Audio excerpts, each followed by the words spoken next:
আসসালামু আলাইকুম রহমতুল্লাহি ওয়াবারাকাতুহু। প্রাকৃতিক দৃশ্য কত না সুন্দর, কত না মধুময়, না দেখলে নয়।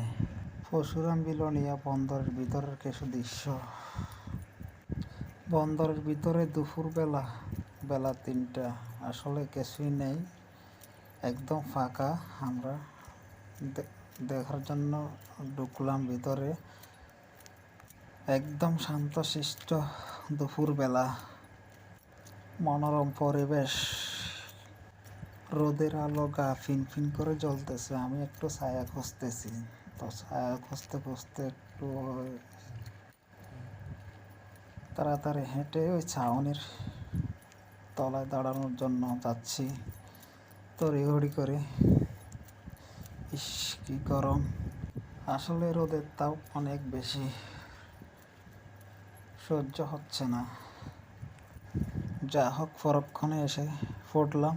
ওহ, অনেক শান্তি লাগতেছে, অনেক ভালো লাগতেছে, নিঃশ্বাস নিলাম। যা হোক, আপনাদেরকে কিছু দৃশ্য দেখাবো একটু ঘুরে ঘুরে। ভিতরে কেউ নাই, আশেপাশে কাউকে দেখতেছি না, একদম ফাঁকা। দুপুরবেলা কোনো গাড়িও নাই বন্দরের ভিতরে। আপনাদেরকে দেখানোর চেষ্টা করতেছি। শুধু আছি আমরা দুজন, আমি আর হিটু ভাই। হিটু ভাই আমার মোবাইলে ভিডিও ধারণ করতেছে। আমরা দাঁড়িয়ে আছি বন্দরের উত্তর পাশে। ওখানে দাঁড়ালে ইন্ডিয়ার ওই যে দেখা যাচ্ছে অনেক গাড়িগুলা, মাঝখানে একটু জলাশয়ের মতো আছে, ইন্ডিয়া স্পষ্ট দেখা যাচ্ছে। ওখানে কিছু গাড়ি, মূলত আমরা যেখানে দাঁড়িয়ে আছে এখানে বড় বড় কন্টেনারগুলো লোড আনলোড হয়। বেশিরভাগ সিমেন্ট দেখতেছেন, ফাঁকার মধ্যে অনেক সিমেন্ট পড়ে আছে।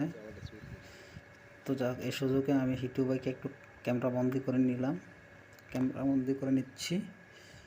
সুযোগটা আর পাবো কিনা জানি না, তাই হিটু ভাই চলে যাবে কালকে দেশের বাড়িতে, আবার আসবে কয়েকদিন পরে। তার কারণে আমিও তার সাথে একটু